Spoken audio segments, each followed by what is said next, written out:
안녕하세요. 게임오브의 김도남입니다. 오늘 제가 발표할 주제는 스테이트 채널의 이해입니다. 제 발표 대상은 스테이트 채널에 익숙하지 않는 분들을 대상으로 하는 발표입니다. 제 소개를 잠깐 간단히 하자면 저는 호주 브리즈번에서 살고 있는 소프트웨어 엔지니어입니다. 외국에서 대학교를 다니면서 가장 토론 수업 중에 가장 많이 받았던 질문 중에 하나가 Can you say one sentence or less? 그러니까 너의 주장을 한 문장 또는 그보다 짧게 너의 주장을 얘기해 줄 수 있겠니? 라는 질문을 많이 받았었는데요.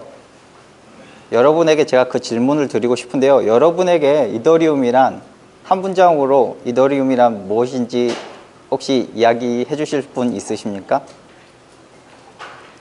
없으시면 제게 이더리움이란 한 문장으로 얘기하면 트랜잭션 기반 상태 머신입니다. 다른 분들은 이더리움을 얘기할 때 스마트 컨트랙트나 아니면 블록체인, 아니면 분산 원장, 토큰, 이더리움 등을 얘기하실 수 있는데요. 제가 공학자인 제 입장에서 봤을 때 가장 중요한 것은 트랜잭션 기반 상태 머신이라고 생각을 합니다. 그렇다면 이더리움에는 왜 규모 확장성이 필요할까요? 그 이유는 이더리움의 퍼포먼스를 보면 알 수 있습니다. 대략 이더리움은 초당 15 트랜잭션을 처리하는 지금 성능을 보여주고 있습니다. 혹시 비자나 페이팔의 트랜잭션 성능을 아시고 계신 분이 있으신가요? 비자는 대략 초당 200 트랜잭션을 페이팔은 초당 200 트랜잭션 정도를 지금 처리하고 있고, 비자 같은 경우는 4만에서 6만 트랜잭션을 초당 처리하고 있습니다. 이더리움과 엄청난 갭을 보여주고 있는데요. 그래서 이더리움을 실세계에 사용하기에는 약간 무리가 있는 수치입니다. 그리고 더 큰 문제는 지금 뒤에 있는 그래프를 보시면 펜딩 트랜잭션이라고 해서 지금 물려있고 처리되지 못하고 있는 트랜잭션의 숫자를 보실 수 있는데요.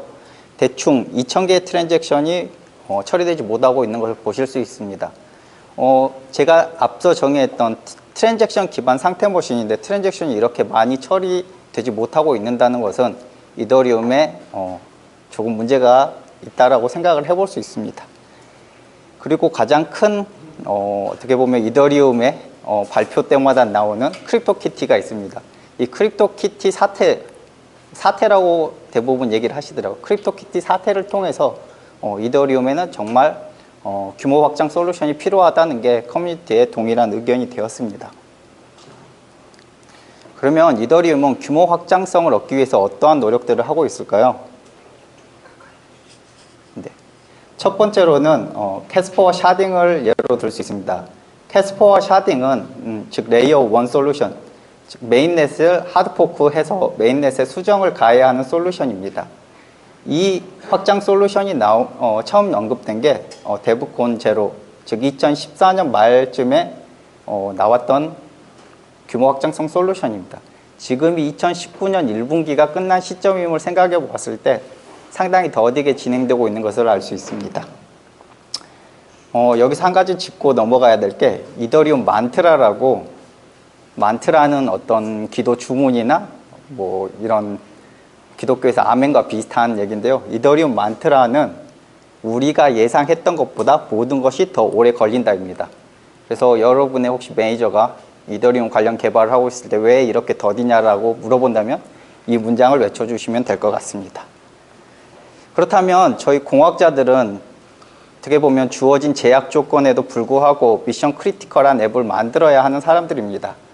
그렇기 때문에 그렇다면 어떻게 저희가 규모 확장성이 있으면서 미션 크리티컬한 앱들을 개발할 수 있을까요? 그 방법은 레이어 2 솔루션인 스테이트 채널, 플라즈마, 트루빅 같은 것을 사용하는 것입니다.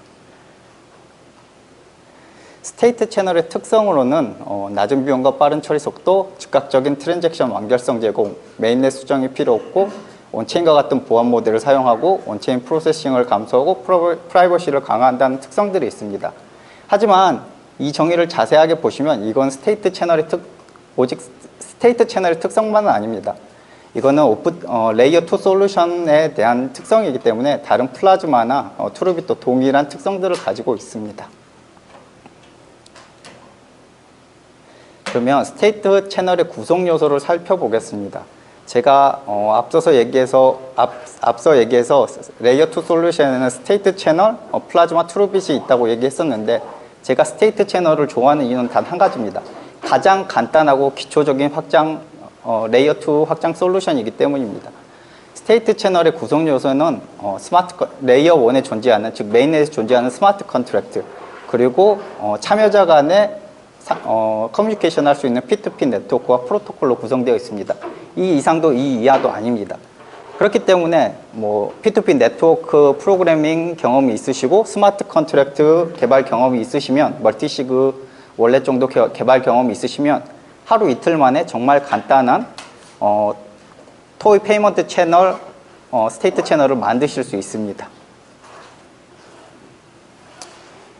그러면 스테이트 채널 동작 플로우를 살펴보면, 첫 번째로 참여자들 간의 스마트 컨트랙을 레이어 1, 즉 메인넷에 생성을 합니다. 이때 스마트 컨트랙은 멀티시그 월렛입니다.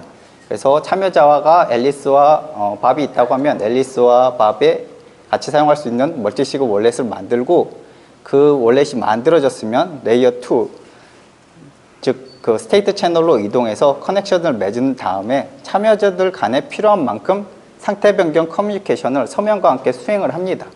그리고 나서 모든 상태 변경이 끝났으면 마지막에 첫 번째 단계에서 만들어놨던 멀티시그 월렛에 마지막 상태를 전송함으로써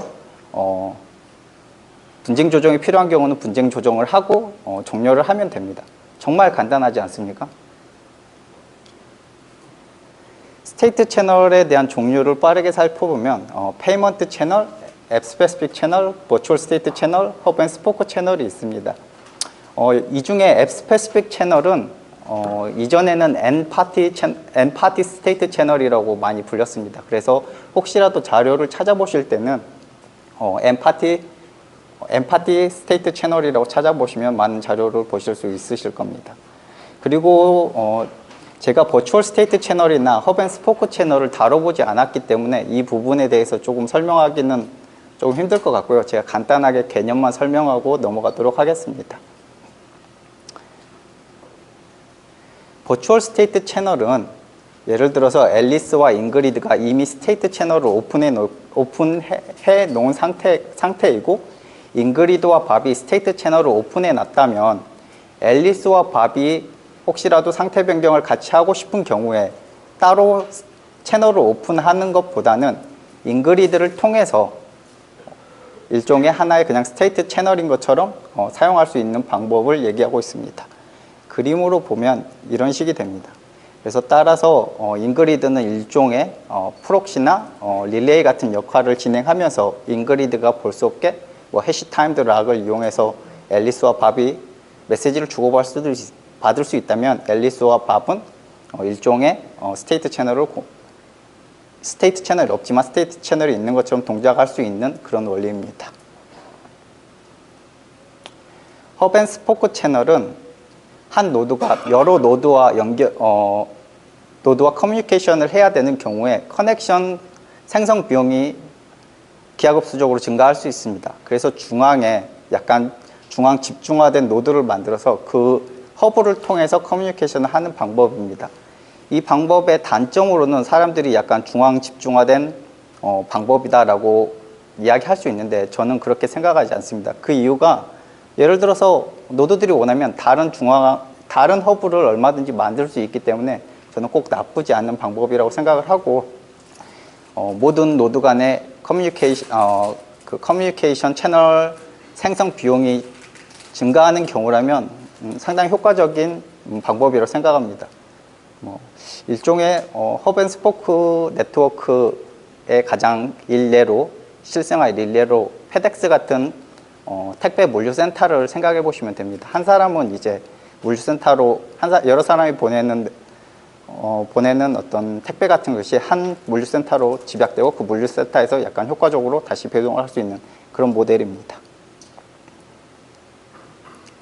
그러면 가장 간단한 스테이트 채널의 가장 간단한 페이먼트 채널을 통해 스테이트 채널이 어떤 식으로 동작하는지를 살펴보도록 하겠습니다. 앨리스는 먼저 밥하고 어떤 이더리움 토큰 거래를 하고 싶습니다. 그래서 앨리스는 스테이트 채널 오픈 리퀘스트를 보내면 이는 스마트 컨트랙, 멀티시그 스마트 컨트랙을 생성을 하게 됩니다. 그리고 이 스마트 컨트랙에는 타임아웃에 해당하는 어떤 그런 부분이 있어서, 예를 들어서 밥이 5분 동안 응답을 하지 않는다면 자연스럽게 앨리스에게 디포짓이 돌아오게 됩니다. 만약 앨리스가 보낸 요청을 밥이 응답하는 경우라면 그냥 서로 스테이트 채널로 이동해서 커넥션을 맺게 됩니다. 여기서 주의 깊게 보셔야 될 거는 앨리스와 밥이 디포짓으로 건 10이더가 레이어 1에 있는 것입니다. 레이어 2, 즉 스테이트 채널로 해당 이더가 옮겨지지 않았다는 것입니다. 이 가상적으로 레이어 2에 이더가 보관되어져 있고, 이거는 P2P 네트워크 프로토콜을 통해 이 부분을 검증할 수 있습니다. 그래서 예를 들어서 조금 자세하게 살펴보면, 이제 앨리스가 밥에게 4이더를 보내는 경우를 살펴보도록 하겠습니다. 가상적으로 앨리스와 밥은 지금 스테이트 채널에서 12더씩 가지고 있습니다. 근데 앨리스가 만약에 밥에게 4이더를 보내는 경우를 살펴보면, 앨리스는 4이더를 보냈기 때문에 6이더를 가지고 있을 것이고, 밥은 최종적으로 14이더를 가지고 있을 것입니다. 그리고 여기에 있는 이 1은 지금 첫 번째 주고받는 트랜잭션을 의미하는 트랜잭션 버전 넘버입니다. 그리고 이 부분은 앨리스의 사인이 들어가 있는, 그러니까 첫 번째 트랜잭션에 해당하는 것을 앨리스가 사인했다는 그런 표시입니다. 따라서 앨리스는 이 상태, 즉 변해야 될 상태를 밥에게 전송하고, 밥은 이 상태를 받고 나서 확인을 해서 이 상태가 올바른 상태라면 밥도 사인을 해서 앨리스에게 넘겨줍니다. 그러면 앨리스와 밥은 서로의 서명이 되어 있는 변화된 상태에 대한 메시지를 앨리스와 밥 모두 가지고 있습니다. 일종의 합의라고 부르긴 뭐하지만 합의와 비슷한 역할을 하는 서로의 서명이 들어가 있는 메시지를 갖고 있기 때문에 앨리스와 밥 누구든지 해당 상태에서 채널을 종료할 수가 있습니다. 반대로 그래서 결과론적으로는 지금 이렇게 한 번 메시지를 주고받았을 때 앨리스는 6이더 가상적으로, 그 다음에 밥은 14이더를 가지고 있는 상태가 되었습니다. 반대로 이번에는 밥이 앨리스에게 보내는 경우를 살펴보겠습니다. 이거는 두 번째 주고받는 메시지이기 때문에 버전 카운터는 2로 증가가 되었고, 12이더를 보내는 경우이기 때문에 앨리스는 16이더를 가지게 될 것이고, 밥은 4이더를 가지게 될 것입니다. 마찬가지로 앨리스는 밥으로부터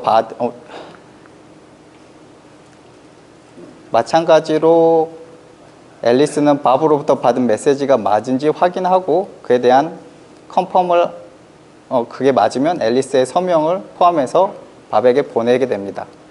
앞에서 설명한 것처럼 앨리스와 밥 모두 서명이 되어 있는 마지막 상태를 가지고 있습니다. 그리고 결론적으로 앨리스는 16이더, 그리고 밥은 4이더를 가지고 있을 것입니다. 앞서 설명드린 것과 동일한 방법으로 여러 번의 트랜잭션이 일어나서 지금 20번의 트랜잭션이 일어난 것입니다. 그리고 여기에 지금 제가 서명을 빠뜨렸는데, 이 메시지는 분명 앨리스와 밥 모두 서명이 들어있는 메시지일 것입니다. 그래서 채널을 종료하는 경우, 즉 가장 해피한 옵티미스틱한 경우를 살펴보겠습니다. 밥은 마지막에 있는 상태를 채널에 진입하면서 채널을 오픈할 때 생성했던 멀티시그 월렛으로 채널 종료 요청을 보내고, 그에 대해서 아무런 이의가 없는 경우라면 앨리스는 아무런 동작을 하지 않아도 됩니다. 그러니까 분쟁 조정 기간이라는 것이 있어서, 분쟁 조정 기간 동안 앨리스가 이의를 신청하지 않으면 이 스마트 컨트랙에 정의된 룰대로 마지막 상태인 앨리스에게 12이더, 밥에게는 8 이더를 나눠주게 될 것입니다. 그리고 약간 악의적인 케이스를 살펴보겠습니다. 약간 비관적인 케이스죠.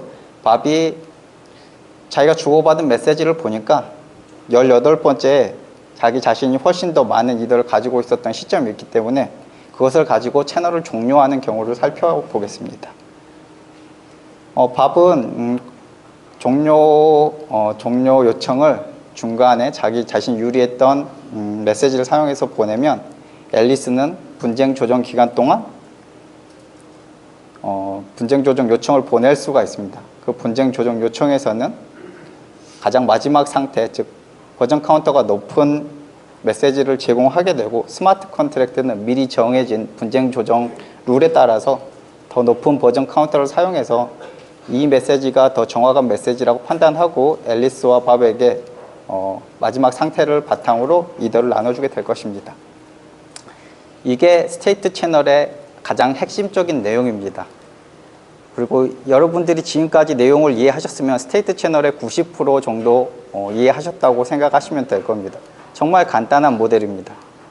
그렇다면 저는 작년 이더리움 데브콘을 참석한 다음에 아주 기쁜 마음으로 돌아와서 스테이트 채널 금방 구현하겠네, 이런 마음으로 좀 더 어려운 주제에 도전을 해봤습니다.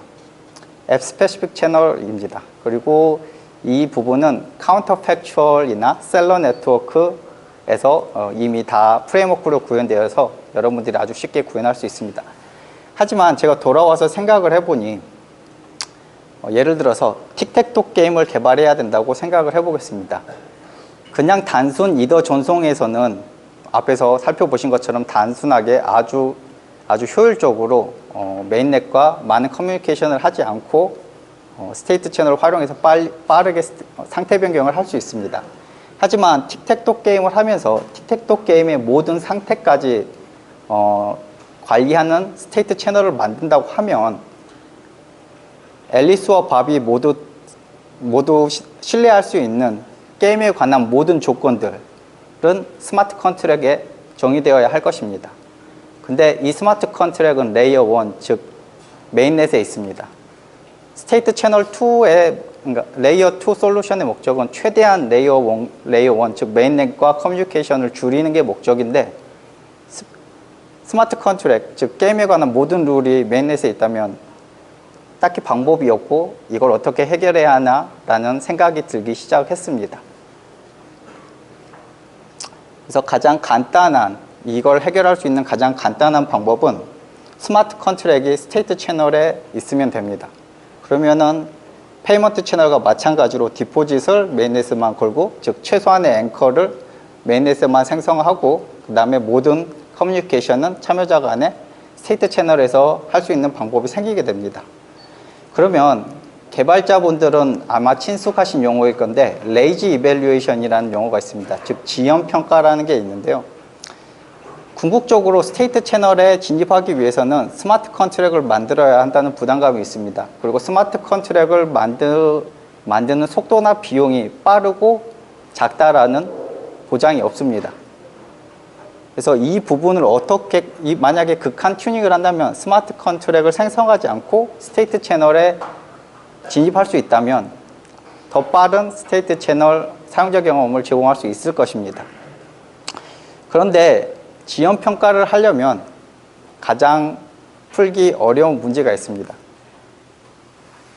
스마트 컨트랙의 단점은 저희가 스마트 컨트랙을 배포할 때까지 스마트 컨트랙에 대한 주소를 알 수가 없다는 점이 가장 큰 문제입니다. 그 부분만 해결되면 정말 옵티미스틱하게 멀티시그 월렛을 배포하지 않고 스테이트 채널에서 커넥션을 맺은 다음에 게임을 진행하면 됩니다. 그러면 과연 그거를 해결할 수 있는 방법이 있을까요? 그걸 어떻게 해결할 수 있을까요? 방법이 있습니다. 스마트 컨트랙 코드를 바탕으로 스마트 컨트랙의 주소가 결정적으로 생성될 수 있다면 저희는 미리 배포될 스마트 컨트랙의 주소를 계산할 수 있을 것이고 지연평가를 도입해서 더 빠른 스테이트 채널 경험을 제공할 수 있을 것입니다.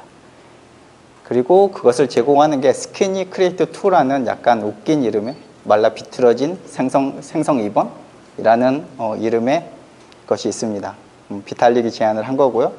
보시면 여기서 코드를 바탕으로 주소를 결정론적으로 생성할 수 있습니다.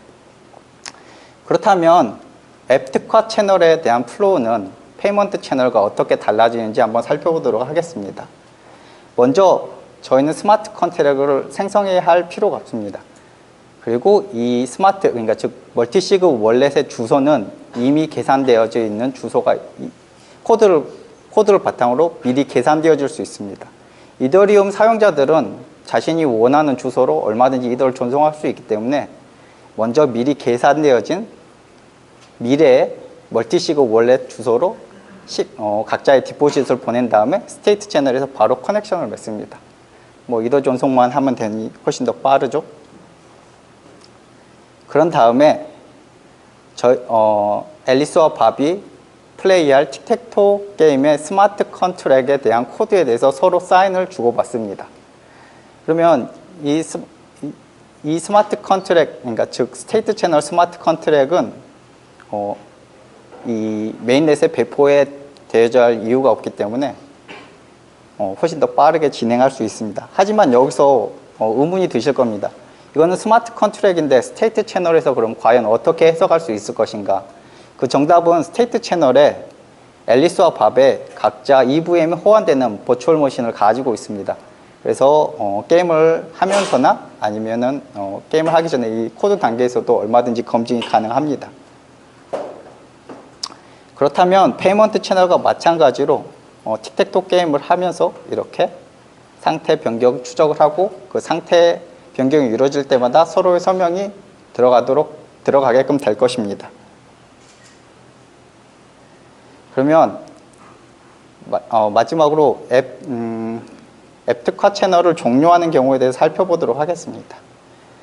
먼저 앱 특화 채널을 이제 종료하는 시점에는 멀티시그 월렛이 필요합니다. 지금까지는 그냥 가상의 주소로만 이 점선으로 표시된 게 보시죠. 아직 주소에 스마트 컨트랙이 존재하지 않은 상태였지만 이제 종료 시점이기 때문에 이 멀티시그 월렛이 필요합니다. 그래서 이 멀티시그 월렛을 배포하면 이 주소는 미리 계산되어졌던 주소, 즉 앨리스와 밥이 스테이트 채널을 진입하면서 보내놨던 디포짓을 멀티시그 월렛이 생성되는 순간 그 디포짓을 갖고 있는 멀티시그 월렛이 됩니다.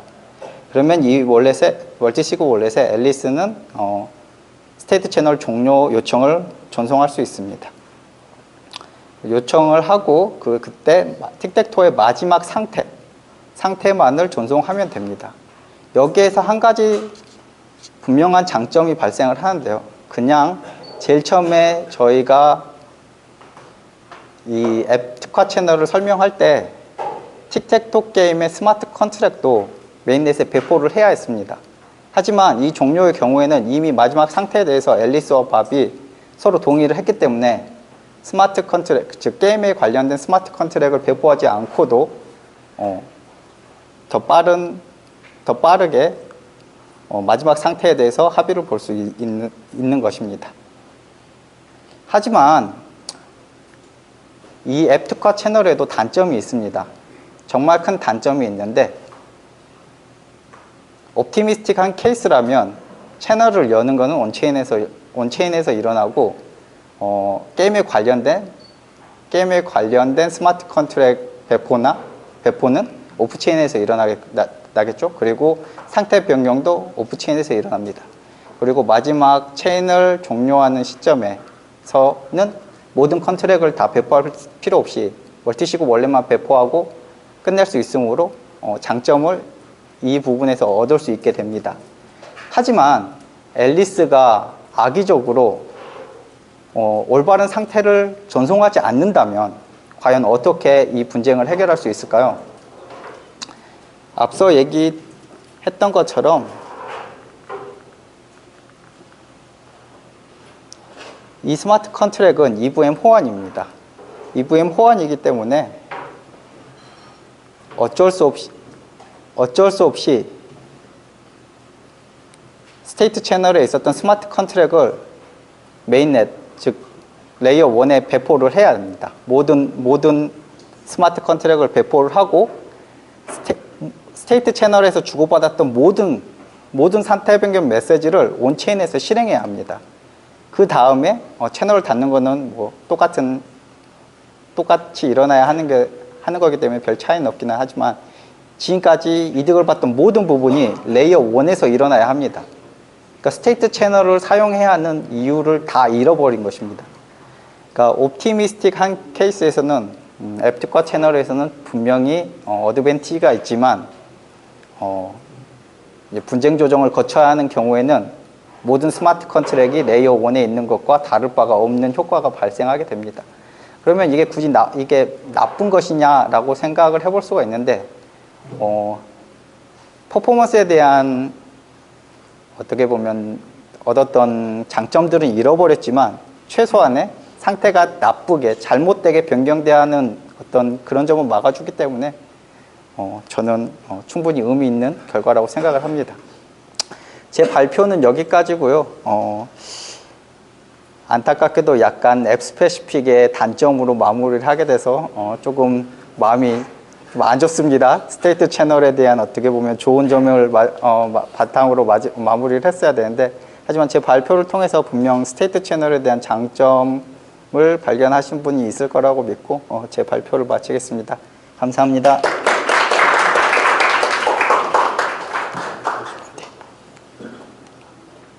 혹시 질문 있으신 분 있으실까요? 저희가 질문 한 2개 정도만 받고 다음 세션 진행할 수 있을까요? 혹시 발표 관련해서 질문 있으시면 편하게 말씀 주시면 저희가 마이크가 찾아뵙겠습니다.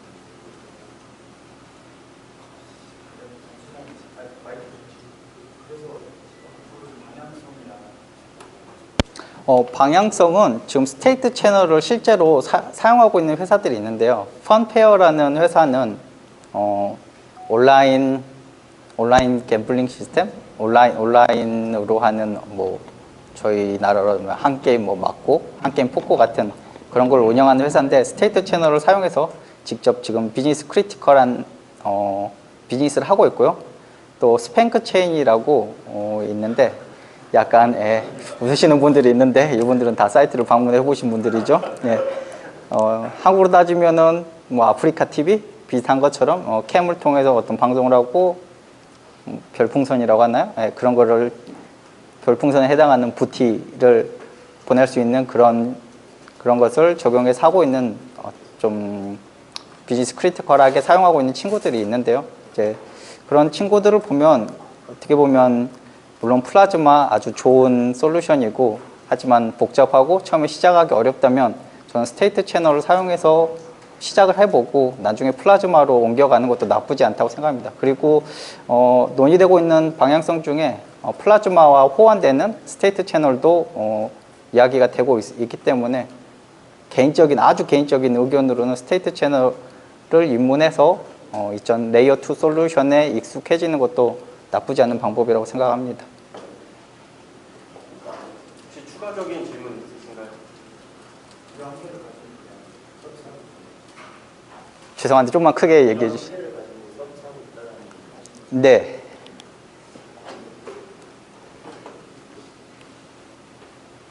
네, 그러면 저희가 질문 여기까지 듣고 박수로 맞이해 주시면 감사하겠습니다.